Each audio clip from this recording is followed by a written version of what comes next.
جی مولانا صاحب، اب وقت نہیں ہے نماز کا، اس لیے بسم اللہ الرحمن الرحیم، نحمدہ ونصلی علی رسولہ الکریم۔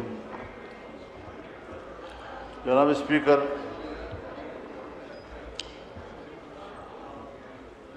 آج ایسا مجھے محسوس ہو رہا ہے کہ آپ کچھ دباؤ میں ہیں اور نارمل موڈ میں نہیں ہیں، تو اس ایوان کی کارروائی میں آپ کے موڈ کا بھی بڑا رول ہوتا ہے۔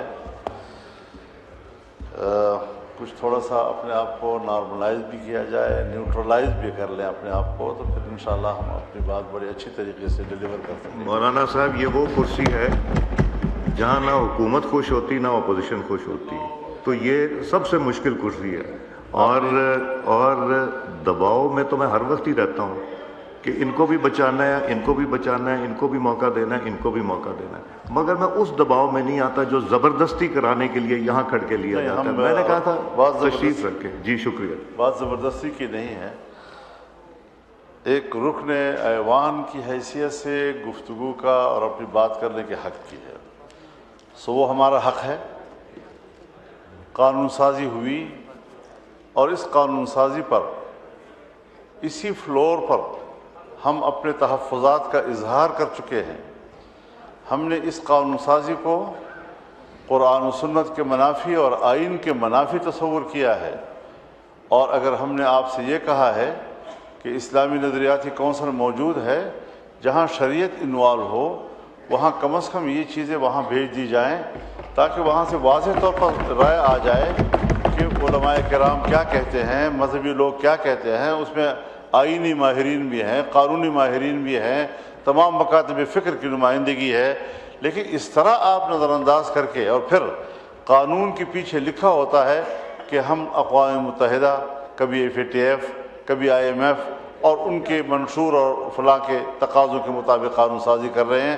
ہم نے تو اس آئین کا حلف اٹھایا ہے، ہم نے تو اقوام متحدہ کے منشور کا حلف نہیں اٹھایا۔ تو اس حوالے سے یا تو لفظ اسلامی جمہوریہ سے اسلامی کاٹ دیں، تو پھر جمہوریہ کہتے رہیں، ایک سیکولر نظام ہے، سیکولر ملک ہے، اس میں قرآن و حدیث کی کوئی حیثیت نہیں ہے، جو شخص جیسے چاہے قانون سازی کرے۔ کس کی پیروی ہو رہی ہے، کس ایجنڈے کی پیروی ہو رہی ہے، اس پر میں اپنے شدید احتجاج اس ایوان کے فلور پر نوٹ کرا رہا ہوں، اور یہ بات واضح کر دینا چاہتا ہوں کہ ہم ایسے قانون ملک پہ چلنے نہیں دیں گے۔ آپ نے جس طرح کے آئینی قوانین بنائے ہیں، جس طرح کے آئینی قوانین میں آپ نے ترمیم کی ہے، میں اعلان کرتا ہوں کہ میں سرعام اس کی خلاف ورزی کروں گا، اور 15 سال اور 16 سال اور 12 سال اور 10 سال کے جوانوں کی شادیاں کراؤں گا اور ان میں خود بیٹھوں گا۔ آپ بتائیں گے کہ پھر آپ کس طرح میرا مقابلہ کرتے ہیں۔ میں آپ کے قانون کو چیلنج کرتا ہوں، میں آپ کی قانون سازی کو چیلنج کرتا ہوں، میں آپ کی ذہنیت کو چیلنج کرتا ہوں۔ یہ کیا طریقہ ہے ہمارے ملک میں مسلمان کہلانے والے؟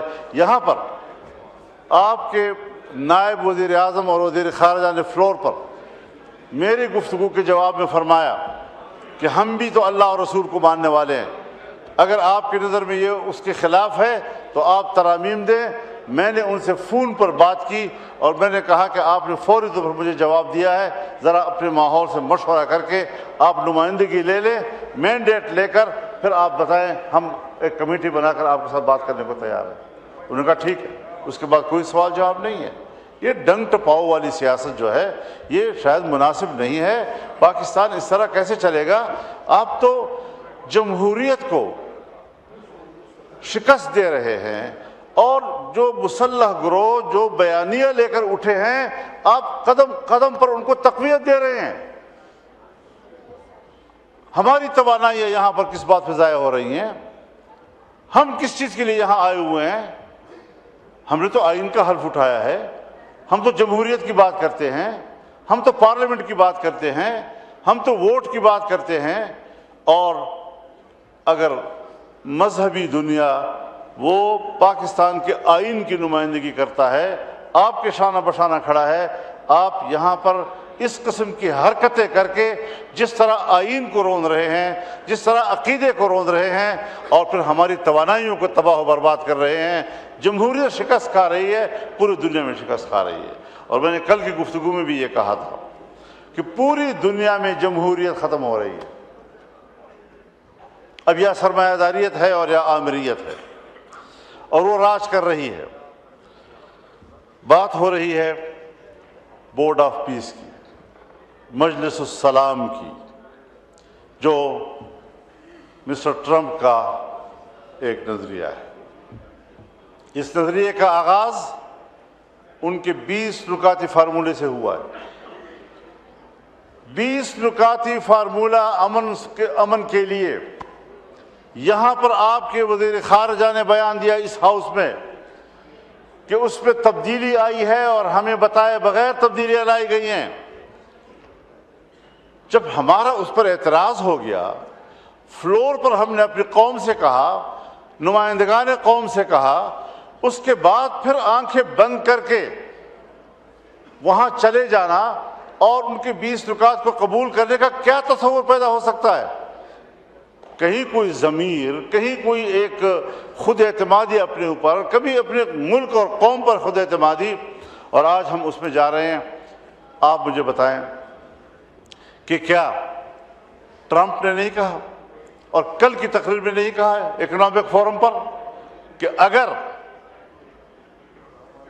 حماس غیر مسلح نہیں ہوتا تو ان کا وہی حشر کیا جائے گا جو لبنان میں حزب اللہ کا کیا گیا؟ تو لبنان میں حزب اللہ پر حملہ اسرائیل نے کیا تھا، یعنی وہ فلسطینیوں کی قوت مزاحمت کو تو ختم کرنا چاہتا ہے اور اسرائیل کی قوت جارحیت کو تقویت دے رہا ہے۔ اور آج تک جتنے معاہدات ہوئے ہیں ان تمام معاہدات کی تاریخ پڑھ لیں، اس میں انہوں نے فلسطین کو سکیڑا ہے اور اسرائیل کو سپیس دیا ہے، مسلسل سپیس دیا ہے اس کو۔ ہم ایسے حالات میں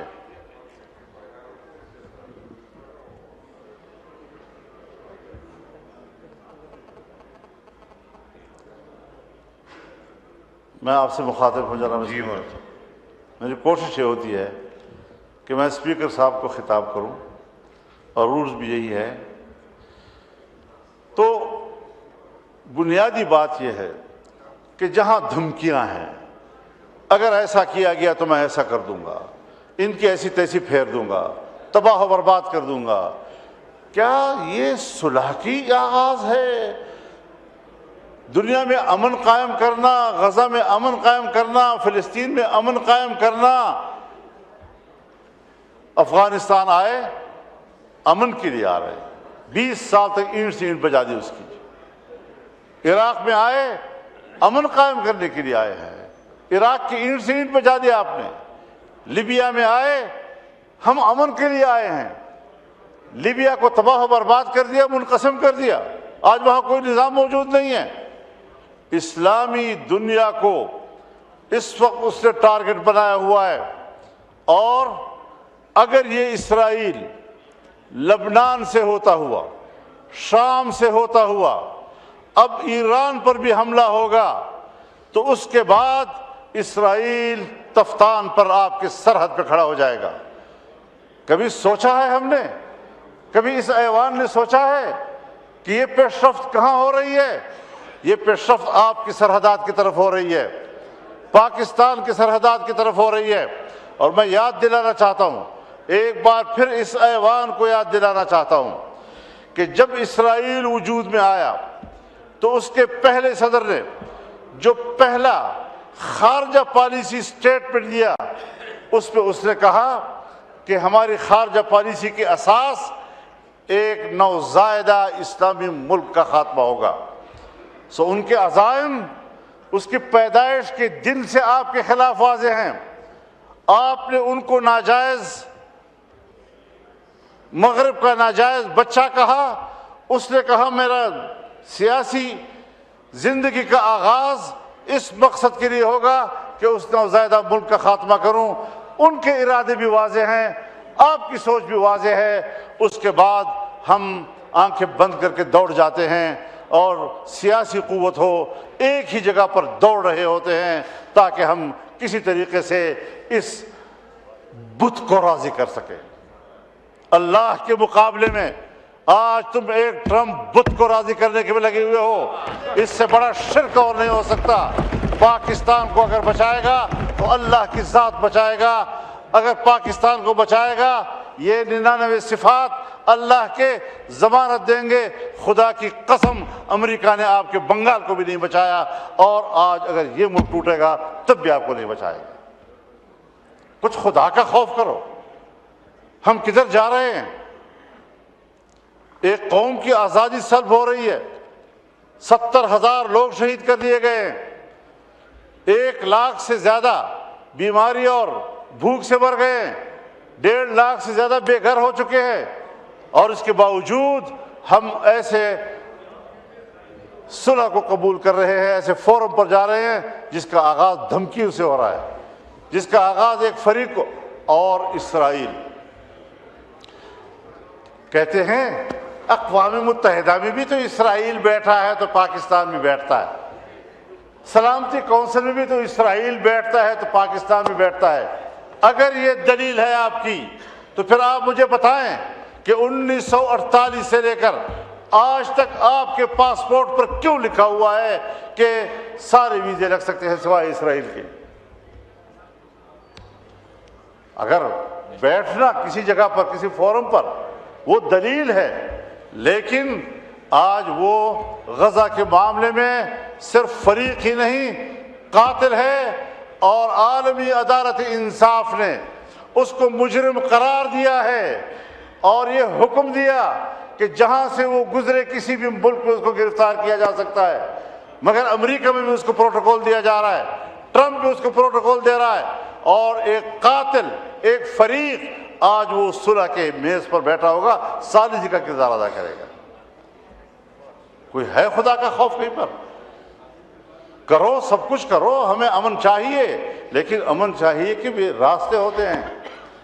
ہم قبائلی لوگ ہیں، جرگوں کو جانتے ہیں، صلح کے اصولوں کو جانتے ہیں، کس طرح معاملات ہوتے ہیں۔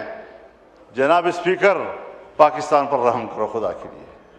ہندوستان ہمارا دشمن، افغانستان سے ہماری لڑائی، چین ہم سے مایوس، ایران کے ہمارے بارے میں تحفظات، ہم جس جغرافیائی ماحول میں گھرے ہوئے ہیں، ہر طرف معاشی ترقی ہو رہی ہے، ایک پاکستان ہے جو ڈوب رہا ہے۔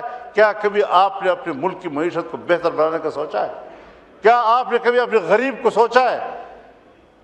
اس حوالے سے ہم جس طرف جا رہے ہیں یہ پاکستان کے مستقبل کی تاریکی کا ایک اقدام ہے۔ ہم نے پارلیمنٹ سے نہیں پوچھا، آج کم از کم یہاں ایک قرارداد آنی چاہیے۔ جناب اسپیکر، اگر ہمارے اندر ضمیر ہے، میں حکومت سے بھی کہنا چاہتا ہوں، آپ بھی پاکستانی ہیں، اپوزیشن سے بھی کہنا چاہتا ہوں، ہم سب ایک قوم ہیں، کم از کم ان شرائط کی بنیاد پر بورڈ آف پیس کو پارلیمنٹ آج مسترد کر دے۔